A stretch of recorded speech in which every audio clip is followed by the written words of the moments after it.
대남 사업을 철저히 대적 사업으로 전환하겠다. 북한 김여정 부부장의 대북전단 비난 담화 이후 북한이 연일 노골적인 대남 총공세에 나선 모습입니다. 남북 간 모든 통신선도 차단했습니다. 관련해서 국회에서는 대북전단살포 금지법을 두고 공방이 한창인데요. 김상일 시사평론가 그리고 장성철 공감과 논쟁 정책센터 소장과 이야기 나눠보겠습니다. 어서 오십시오. 안녕하세요. 안녕하세요. 김여정 북한 노동당 제1부부장 닷새 전 경고가 있었는데요. 오늘 정오부터 남북 간 모든 통신 연락선이 완전 차단으로 지금 이어지게 됐습니다. 원인이 된 건 대북전단 살포인데요. 입법을 추진하겠다는 여당과 반대하는 통합당. 관련 영상 보고 이야기 나눠보겠습니다.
네, 김여정 제1부부장이 대북전단 살포를 문제 삼은 지 지금 닷새가 지났는데요. 네. 남북 통신 연락선이 전부 지금 차단이 됐습니다. 당국 간, 군부 간, 청와대 한라인까지 다 지금 차단이 된 상태인데 오늘 정오부터라고 얘기는 했는데 사실상 이미 다 차단이 된 상태예요. 오전부터 차단이 예. 됐습니다. 이것은요, 2018년도 남북 간의 통신 채널이 활성화된 지 2년 만에, 즉 775일 만에 예. 모든 통신이 이제 끊어진 건데 남북 간의 통신은 대략 한 5가지로 좀 볼 수가 있어요. 남북 공동연락사무소, 그다음에 군통신선, 그리고 상선 공용망, 그리고 예. 청와대랑 노동당 중앙위원회랑 있는 한 라인, 그리고 적십자 라인 이렇게 있는데 예. 이 5가지가 모두 다 두절된 것으로 그렇게 보입니다.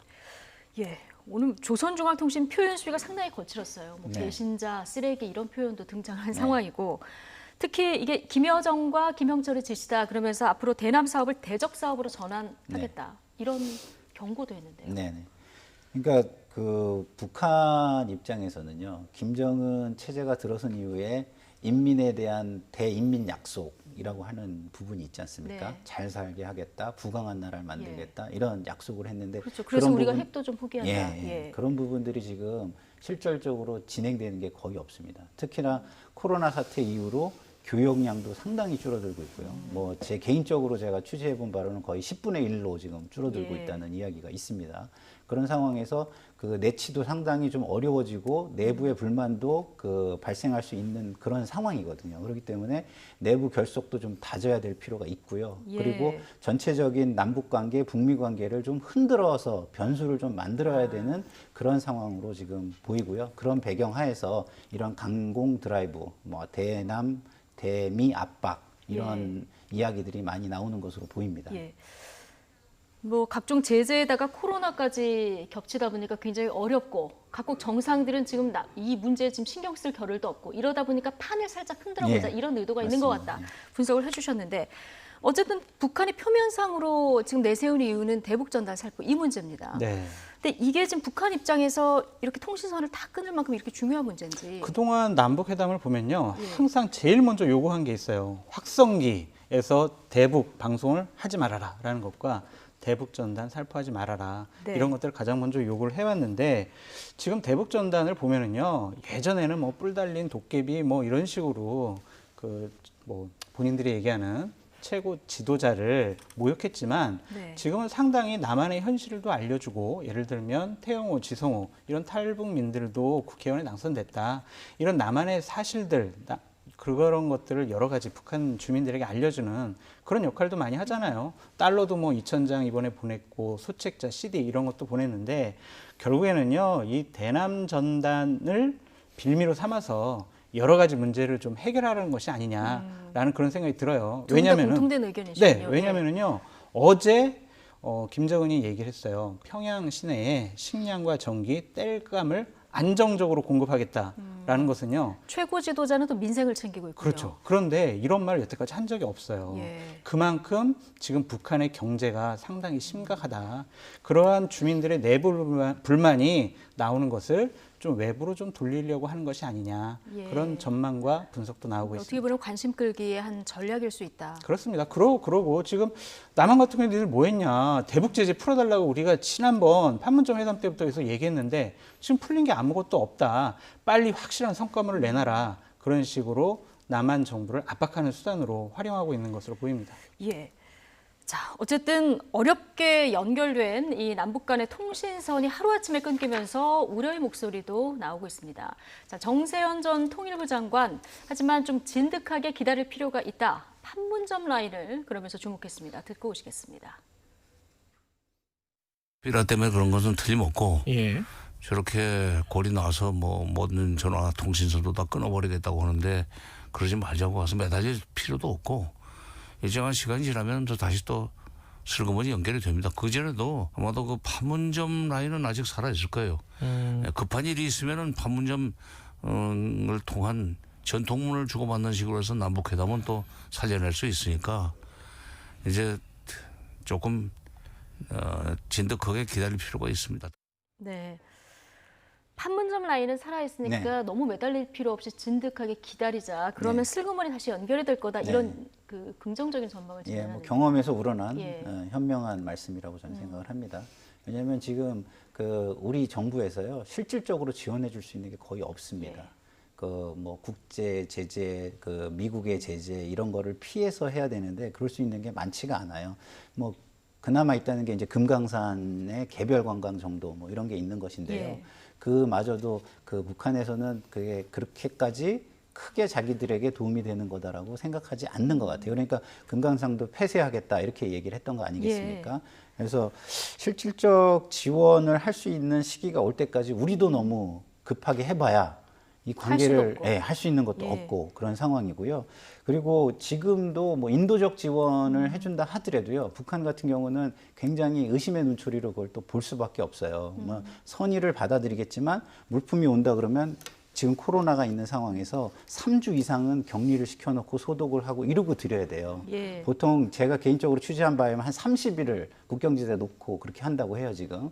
그러니까 모든 게 어려운 겁니다. 지원도 어렵고 실질적으로 북한에서 받는 입장도 어렵고 모든 게 어려운 상황이기 때문에 저 정세현 장관의 말씀은 굉장히 현명한 말씀이고 네. 그리고 이제 판문점 라인이라고 하는 거는 이제 적십자 라인이잖아요. 그렇기 때문에 인도적 교류가 수시로 있을 수 있고 굳이 그거를 이렇게 단절을 그 굉장히 그 강한 강도를 가지고 할 만한 라인이 아니거든요. 그렇기 네. 때문에 거길 통해서 기회가 왔을 때, 타이밍이 왔을 때, 시기가 무르익었을 때 그때 좀 이렇게 다시 연결을 하고 지원할 수 있는 방안을 내오는 것이 조금 더 현명하다고 보여집니다. 예.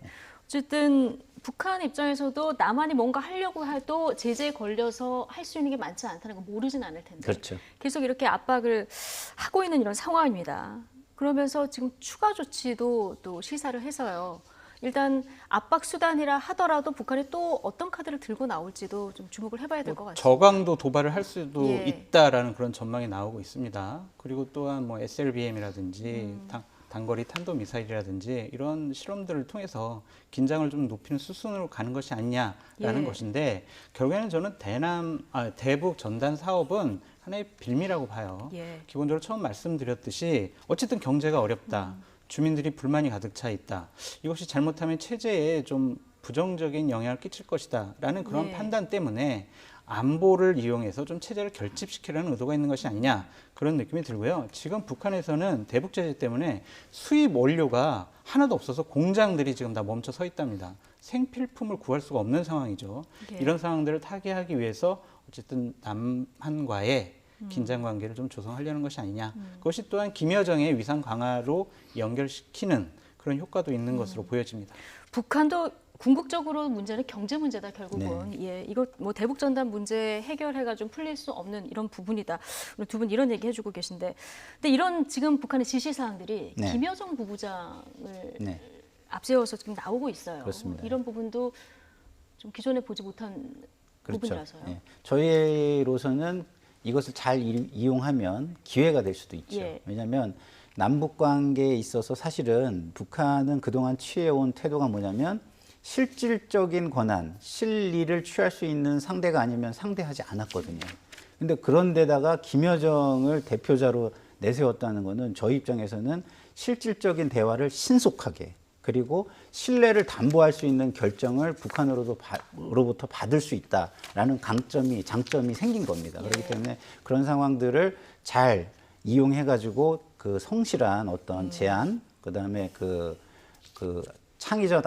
창의적인 아이디어를 가지고 접근을 하면서 그 김여정 부부장과 이야기를 하면 새로운 돌파구도 생길 수 있다. 이런 면에서는 상당히 뭐 우리에게도 또 기회 요인으로 작용하고 있다. 이렇게 좀 보여지고요. 예. 그리고 그 지금 아까 이제 말씀을 하셨지만 대북 전단 문제는 제가 좀 짚고 넘어가고 싶은 게 뭐냐면 대북 전단은 그냥 민간의 표현의 자유로 보면 안 돼요. 예. 왜냐하면 이게 국경 컨트롤입니다. 국경. 국가 대 국가의 문제로 봐야 되는 거예요. 그러면은 그게 그 타국에서 보면 이게 저강도 도발이나 공격 수준으로 볼 수 있거든요. 인접 지역 주민들 굉장히 불안해하고 그렇죠. 계시고요. 그러면 인접 지역 주민들도 위험해지고 예. 그 작은 어떤 그 도발이 큰 도발로 이어지게 되면은 큰 사태로 이어지게 되고 예. 이렇게 되지 않겠습니까? 그런 차원에서 보면 이것은 그냥 표현의 자유로기보다는 국경 대 국가, 국가 대 국가의 문제를 컨트롤하는 문제로 봐야 한다는 것을 저는 강조를 드리고 예. 싶습니다. 어쨌든 이 문제 관련해서 북한은 계속 경고를 보내고 있고요. 민주당은 원구성 이후에 대북전단 살포금지법 입법 추진하겠다 이렇게 나선 상황입니다. 통합당은 정부가 북한에 끌려다니는 굴종적인 모습 보인다면서 비판에 나섰는데요. 여야 반응 듣고 오시겠습니다. 역대 정부가 겪어왔던 대북 전단 문제를 더 이상 방치할 수 없습니다. 야당도 반대를 위한 반대가 아니라 책임 있는 자세로 대북 전단 문제에 임해야 합니다. 김여정 부부장이 말했기 때문에 네. 우리가 하지 않으려던 것을 갑자기 하게 된 게 아니고 과거에도 시도가 됐었고 또 9.19 군사 합의 때도 우리가 약속을 했던 사항입니다. 정부가 스스로의 판단에 의해서 북한의 그 풍선 띄우는 걸 갖다가 해서는 안 되겠다고 해서 조치를 취하는 것까지 좋은데 북한에서 그것에 대한 공격을 가했다고 해서 즉시 거기에 대한 답을 갖다 보내는 것은 내가 보기에 현명치 못한 조치라고 생각하는 겁니다. 우선 아주 자존심 상하는 일이죠. 대한민국 국민의 자존심을 깡그리 무너뜨린 사건인데요. 북한에서 김여정 부부장인가요? 한마디 하고 욕설을 하니까 마치 기다렸다는 듯이 삐라는 백해무익하고 그다음에 삐라 금지하겠다. 참 자존심 상하고 받아들이기 어려운 일입니다. 네, 극과 극의 입장을 듣고 오셨는데 앞서 김상일 평론가께서 이걸 이제 표현의 자유의 문제로만 볼 것이 아니다 이런 얘기 해주셨거든요. 이제 민주당도 원구성 끝나면 대북 살포 금지법 바로 입법 추진하겠다 이렇게 밝혔습니다. 어떻게 보십니까? 이것을 법으로 금지하는 것은 좀 과한 과잉 입법이 아니냐라는 생각이 듭니다. 우리가 남북 통일을 해야 되고요. 남북 교류 협력해야 합니다. 우리가 남북 통일을 할 대상자는 북한 주민들이죠. 북한 주민들에게 남한의 정확한 상황과 김여정의 정확한 상황을 대북 전단을 통해서 우리가 알릴 수 있다면 이런 사업은 남북 통일에 상당한 긍정적인 효과를 가져올 것으로 생각을 합니다. 하지만 정부와 여당에서 이것이 남북의 여러 가지 문제점을 야기하는 부분이다라고 판단을 해서 이 법안을 내기로 했으면 논의를 했으면 좋겠습니다. 그냥 밀어붙이기식으로 하는 것이 아니라 자, 이러이러한 문제점들이 있고 이러이러한 여러 가지 긍정적인 부분도 있는데 이걸 어떻게 할까? 여야 머리 맞대보자. 그리고 대북 전단을 직접 북한에 살포하는 그런 박상학 그런 분들도 초청해서 공청회도 하고 전문가들 불러서 얘기도 다 들어보고 그런 다음에 법안을 만들어야지. 이렇게 서둘러서 할 일은 아니다. 네, 왜냐면요, 이것은 상당히 중요한 문제잖아요. 어쨌든 남북 평화, 통일에 어떠한 영향을 끼치느냐의 중요한 부분이잖아요. 북한이 가장 아파하는 부분이기도 하고 여당이 하는 것을 야당이 무조건 어떻게 김여정 하명법을 만들어 이런 식으로 반응하는 것도 옳지 않고요. 여당이 하는 것처럼 밀어붙이식으로 이번에 김태년 원내대표가 얘기했잖아요. 예. 당의 1호 법안으로 이걸 우리가 발의를 하겠다라고 얘기했는데 이런 식으로 서로 강대강 대치하는 것은 아니라는 생각이 듭니다. 어쨌든 모든 방법을 동원해서 북한 주민들에게 외부의 상황을 정확히 전달하는 그러한 노력들은 필요하다라는 생각이 듭니다. 충분한 논의가 필요하다. 네. 일단은 이 법을 통과시키기 전에 이런 얘기 해주셨고 김홍걸 의원이 1호 법안으로 이제 관련 법안을 내기도 했는데 근데 오늘 북한이 모든 연락선 다 끊어버렸잖아요. 이렇게 되면 여당이 이런 입법 활동하기에 추진하기에 좀 힘이 떨어지는 거 아닐까 이런 생각도 드는데. 예, 뭐 여론 환경이 다소 안 좋아지는 건 있지만 제가 아까도 말씀드렸지만 국익과 안보의 문제는요, 국가에게 기본적으로는 협조하는 자세가 필요한 겁니다. 예. 물론 장 소장님 말씀에 저는 전적으로 동감을 해요. 그렇다고 해가지고 국민 정서나 이런 걸 무시하고 내가 옳아 이라고 해서 내 얘기만 너무 즉각적으로 반응을 하면 그 또한 저는 바람직하다고 생각하진 않습니다. 그런 면에서 여당과 정부의 반응이 너무 즉각적이고 약간 과한 측면이 있다는 건 저도 좀 동의를 하는데 네. 그럼에도 불구하고 그거는 감정적인 문제고 현실로 돌아와서 국가의 이익이나 안보라는 측면을 본다면 남북 관계의 장기적인 부분에 있어서 국가가 전략을 짜고 추진해 나갈 수 있게 협조를 하는 것은 국민으로서 당연히 함께 해야 되는 부분이 아닌가 이런 생각이 들고요. 예. 모든 분야에 있어서 남북의 격차는 어른과 아이 수준입니다. 예. 그런데 그 북한에서 그렇게 하는 것을 정세현 장관 표현 잘하셨지 않습니까? 골 좀 낸다고 이렇게 표현하잖아요. 예.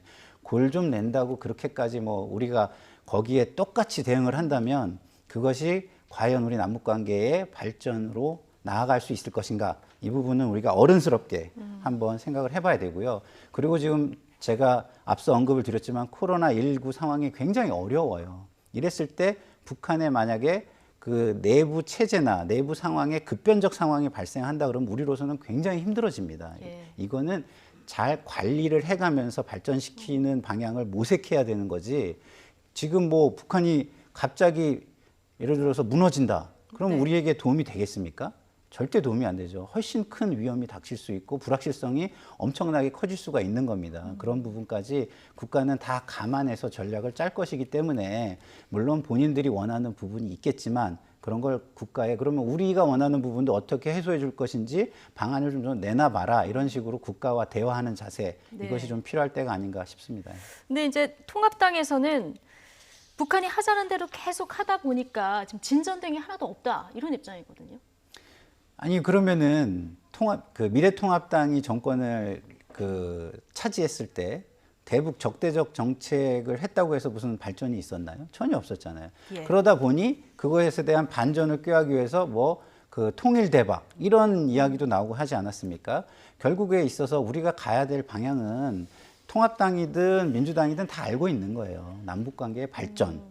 그것도 그리고 협력적이고 상호 이익이 되는 발전. 예. 이런 거는 다 알고 있는 거 아니겠습니까? 그렇기 때문에 너무 자신들의 진영의 이익을 앞에 놓고 싸우다 보면 엉뚱한 방향으로 남북 관계가 튈 수 있다. 정쟁의 소재가 될 수 있다. 이런 부분을 좀 감안했으면 좋겠습니다. 예. 제가 이제 좀 말씀드리고 싶은 게 있는데 김상일 평론가의 저런 말씀은 능력 없는 정부의 자기 변명에 불과해요. 그러니까 박근혜 정권 때 그럼 이명박 정권 때는 어떻게 했냐? 그때 정권이 했던 일이 잘 안 됐으니까 이 정권이 대선에서도 이기고 총선에서도 이겼잖아요. 집권 4년 차입니다. 계속 대화의 의지, 평화의 의지만 밝힐 겁니까? 그러한 남북 회담, 북미 회담 이벤트만 할 겁니까? 실질적이고 가시적인 성과를 집권 4년 차면 어느 정도 내놨어야죠. 결국에는 오냐 하면서 키웠어요. 김상일 평론가님 말대로 어른처럼 우리가 북한을 감싸 안아요. 하지만 우리 아이가 계속 부모한테 욕을 해요. 밖에 나가서 폭력적인 행동을 보여요. 그랬을 때 그래 오냐 그래 너 잘하고 있다. 아무런 반응 보이지 않고 오히려 칭찬해 줘야 됩니까? 꾸짖을 때는 꾸짖어야죠. 어제 엊그저께 우리 정부를 향해서 더러운 괴물이 철퇴로 대갈통을 깨부수겠다 이런 얘기를 했습니다. 이런 얘기를 해도 가만히 있습니까? 핵실험해도 가만히 있고요. 대륙간 탄도미사일 실험해도 가만히 있습니다. 그 결과 뭡니까? 모든 통신선 다 끊겠다라고 하지 않습니까? 그냥 의지만 밝히는 것이 아니라 지금쯤이면 어느 정도 성과를 밝혀야 되는데 야당에서 지적하는 부분도 니네 박근혜 정권 때 뭐 했어? 이런 식으로 손가락하지 말고 한번 귀 기울여 봐줬으면 좋겠다라는 생각이 듭니다. 제가 손가락질하는 건 아니고요. 네. 그렇게 어렵다는 말씀을 드리는 거예요. 대북 문제라는 건 국가의 문제고 국제 환경이 굉장히 중요하고 이렇기 때문에 어려워요. 어렵고 좀 아까 능력 말씀을 너무 잘해 주신 거예요. 그러면 우리가 능력을 충분히 갖고 있으면 어떻게 합니까? 어린 아이처럼 달랠 수가 있는 것이죠. 단 하나 우려스러운 거는 장 소장님이 말씀해 주신 것에 대해서 그러면 우리가 핵 공격력에 대한 억지력은 충분히 가지고 있느냐. 이 부분은 저도 좀 약간 좀 우려하는 바가 있어요. 그 부분은 미국과 협조 체제를 정말 강고해서 국민이 안심하게 해주든 아니면 우리 나름대로의 방법을 찾든 뭔가를 좀 찾아야 되는 부분은 있습니다. 그러나 핵 억지력이라는 부분 외의 부분은 격차가 뭐 절대적으로 차이가 나죠. 우리가 완전히 어른이죠. 그러면 그걸 가지고 전쟁으로 가겠습니까? 그러면 우리에게 피해가 훨씬 크죠, 사실은. 그러니까 어른 입장에서는 평화를 관리하면서 상황을 보고 그 적당한 시기가 왔을 때 그 환경에 맞는 것을 가져올 수 있는 여러 가지 카드를 준비하고 자기 능력을 확보하는 것, 이것이 훨씬 중요하다. 그래서 아까 말씀하신 그 능력이라는 것은 지금은 좀 깝깝하겠지만 중장기적으로 여러 가지 능력을 확보하는 계획을 차근차근 밟아나가는 것이 중요하다. 이런 말씀을 드리겠습니다. 잘못하는데 오냐오냐 키우면 안 된다. 이런 의견이시고 내부에서 북한에 지금 어떤 문제가 생길지도 모르기 때문에 이 상황 관리까지 하고 가야 된다. 좀 이런 얘기 해주셨는데요. 북한의 속내가 뭔지 이거 어떻게 해결해야 되는지 저희가 뉴스 후반부에는 또 통일 전문 기자와 함께 조금 더 짚어보도록 하겠습니다. 다음 주제로 넘어가 보겠습니다. 자, 기부금 회계 의혹 등 정의기억연대를 둘러싼 파문이 이어지고 있는 가운데 문재인 대통령이 어제 처음으로 입장을 밝혔습니다. 듣고 오시겠습니다. 위안부 운동의 대의는 굳건히 지켜져야 합니다. 위안부 운동 30년 역사는 인간의 존엄을 지키고 여성 인권과 평화를 향한 발걸음이었습니다. 인류 보편의 가치를 실현하려는 숭고한 뜻이 훼손되어서는 안 됩니다. 특히 이용수 할머니는 위안부 운동의 역사입니다. 위안부 문제를 세계적 문제로 만드는데 지대한 역할을 하셨습니다. 우리는 위안부 할머니가 없는 위안부 운동을 생각할 수 없습니다. 이번 논란은 시민단체의 활동 방식이나 행태에 대해서도 되돌아볼 수 있는 계기가 되었습니다. 그러나 일각에서 위안부 운동 자체를 부정하고 운동의 대의를 손상시키려는 시도는 옳지 않습니다. 피해자 할머니들의 존엄과 명예까지 무너뜨리는 일입니다. 대통령이 정의원 관련해서 이야기를 한 것은 처음입니다. 어제 시점에 이 메시지를 내놓은 건 왜라고 보십니까? 일단은 좀 마포 쉼터에서 정말 사망 사건이 일어나는 등 안타까운 일이 있어서, 불미스럽고 안타까운 일이 벌어졌고요. 그동안 대통령께서 좀 한마디 하셔야 되는 것이 아니냐 그런 어떤 요구들이 상당히 많았습니다. 그런 점에 대해서 대통령께서 늦었지만 저런 입장을 밝히신 거는 참 다행스럽고 잘하신 일인 것 같은데 좀 안타까운 부분도 있어요. 대략 우리가 화면에서 봤지만 대략 3가지 정도인데 저희는 위안부 피해자 할머니들을 위해서 노력해왔던 그런 활동을 폄하한 적이 없습니다. 누가 폄하했습니까? 거기에 나온 회계 부정성에 대해서 지적을 했을 뿐이죠. 그리고 이용수 할머니는 역사다라고 얘기를 하셨는데 윤미향 씨에 대해서는 직접적인 언급을 안 하셨어요. 지금 어쨌든 이 사건은 윤미향 씨 때문에 벌어진 사건 아닙니까? 이 부분에 대해서 좀 한마디 하셨으면 어땠을까라는 생각이 들고요. 또한 시민단체 활동 되돌아보라라고 하셨는데 이것은 저는요. 문재인 정권의 지난 날을 되돌아봐라라고 얘기하고 싶어요. 왜냐하면 2017년도 대선 때 문재인 후보, 당시 후보께서는 자 위안부 합의 재협상하겠다. 일본에 새로운 요구를 하겠다라고 하셨는데 2018년도 9월 달에는 아베를 만나서 예. 자, 재협상 없다. 우리 파기 이런 요구하지 않겠다라고까지 말씀하셨어요. 예. 그럼 뭐 하겠다는 겁니까? 위안부 할머니들과 위안부 할머니들을 위해서 일하는 분들이 요구하는 거는 두 가지 아닙니까? 일본의 진정한 사과와 배상. 이거를 위해서 지난 3년 동안 집권 4년 될 때까지 문재인 정권은 무엇을 했느냐. 이런 비판을 받을 수 있거든요. 이러한 비판에 대해서 대통령께서는 어느 정도 좀 화답을 하셔야 되지 않을까 그런 생각도 듭니다. 조금 부족했다 이렇게 보시는 것 같은데 장성철 소장님은 뭐 폄훼하지 않았지만 일각에서 이 위안부 운동에 대한 폄훼 발언을 하시는 분들도 있고 실제로 현직 교수님 중에서도 이 토론회까지 열어서 이런 발언을 하시는 분들이 사실 있기 때문에 여기에 대해서 지적을 하신 부분이 있고 그렇죠. 예. 또 하나가 이제 이용수 할머니에 대해서도 이용수 할머니는 정말 이 운동의 살아있는 역사다. 위안부 없는 이 운동 가치가 없다. 이 얘기를 또 하지 않았습니까? 그렇죠. 이렇게 두 가지가 굉장히 중요한 예. 거고요. 이제 거기에 더불어서 윤미향 의원과 관련해서 말씀을 안 하신 건 이제 검찰의 수사 중인 사안이니까 예. 대통령께서 직접 그거에 대한 이야기를 하면 수사 가이드라인이 돼버리지 않겠습니까? 그거는 좀 하기 좀 어려운 부분이 있다고 좀 이해를 해주시는 게 맞고요. 좀 전에 말씀하신 두 가지를 좀 짚어서 제가 말씀을 드리면 대통령께서는 지금 이 상태로 계속 가면 이용수 할머니와 위안부 운동의 대의가 좀 훼손될 수 있고 잘못된 방향으로 흘러갈 수 있다 이런 걸 우려하신 것 같고요. 그런 걸 바로잡아 주시기 위해서 이용수 할머니의 역할을 강조하셨고 그 역할을 넘어서 뭐라고 말씀하셨냐면 이용수 할머니는 누구의 인정도 필요 없는 스스로 존엄한 존재라고 말씀을 하셨어요. 그러니까 그 자체인 겁니다. 이 운동의 자체. 대의 자체 굉장히 존엄한 그 의미를 가지고 있다 이런 말씀을 하셨고요.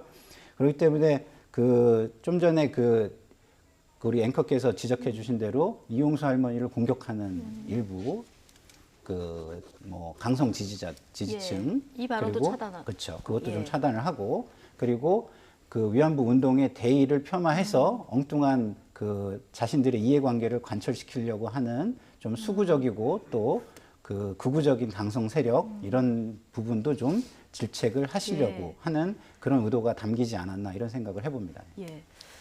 어쨌든 일본은 계속 그 한일 위안부 합의 합법성, 정당성 계속 주장하고 있는 이런 상황이라서 청와대 입장에서 앞으로 이 합의 이끌어가는데도 굉장히 고민이 깊을 것 같아요. 그러니까요. 방금 전에 말씀드렸지만 상당히 이 부분을 어떻게 해결할 것이냐가 상당히 좀 골치 아플 것 같아요.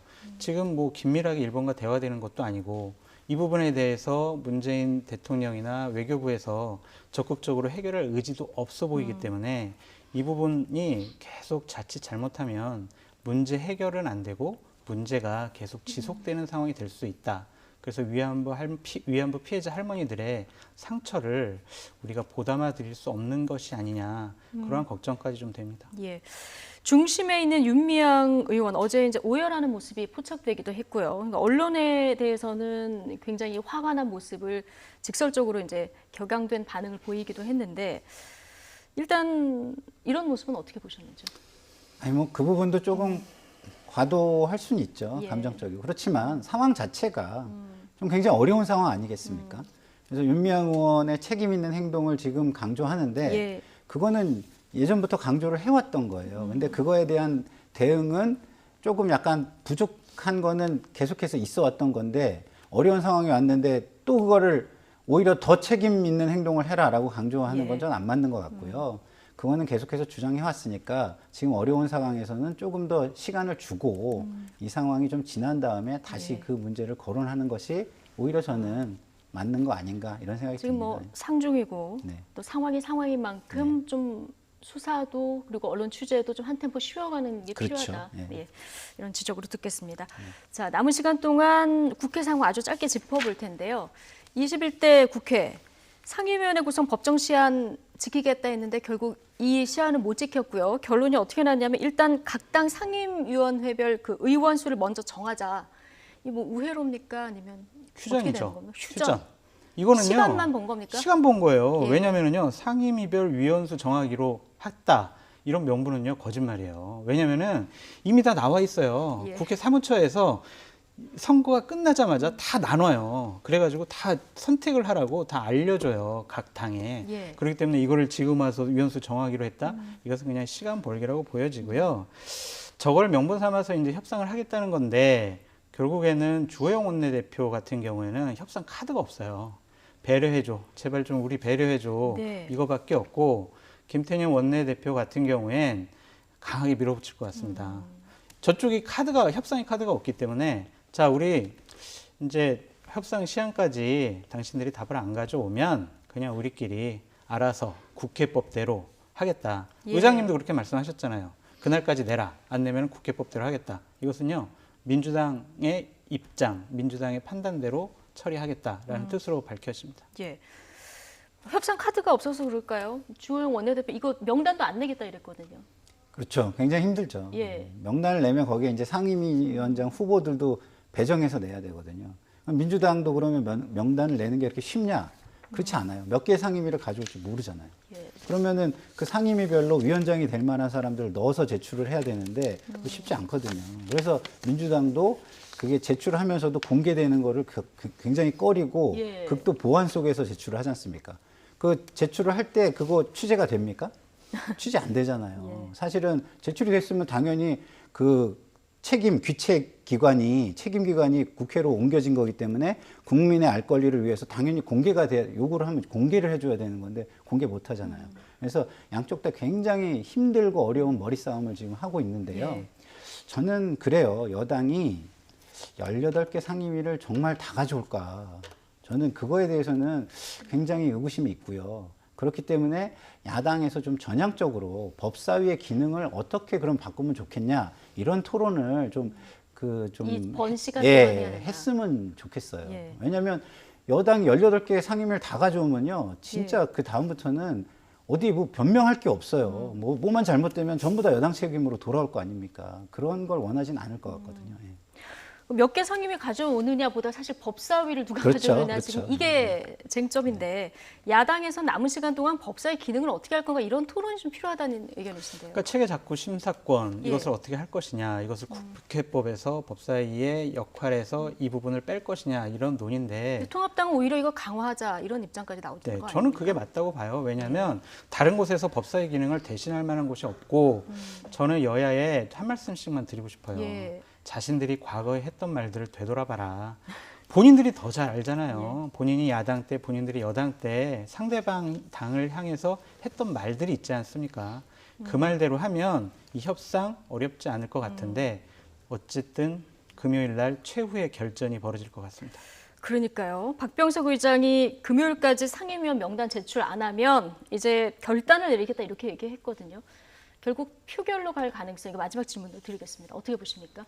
글쎄요. 이제 뭐 강대강으로 가면 뭐 그 수밖에 없겠죠. 근데 좀 어른스럽게 방법을 아까 제가 창의적인 방법, 정치적 상상력, 정치에서는 정치적 상상력이 너무너무 중요하거든요. 예. 그 신의 한 수를 좀 찾아내기를 저는 바랍니다. 신의 한 수를 찾았으면 좋겠다. 네. 예. 금요일까지 뭔가 여야의 합의로 좀 아름답게 좀 시작이 됐으면 좋겠다 이런 바람입니다. 김상일 시사평론가 그리고 장성철 공감과 논쟁 정책센터 소장과 오늘 이야기 나눠봤습니다. 고맙습니다. 감사합니다.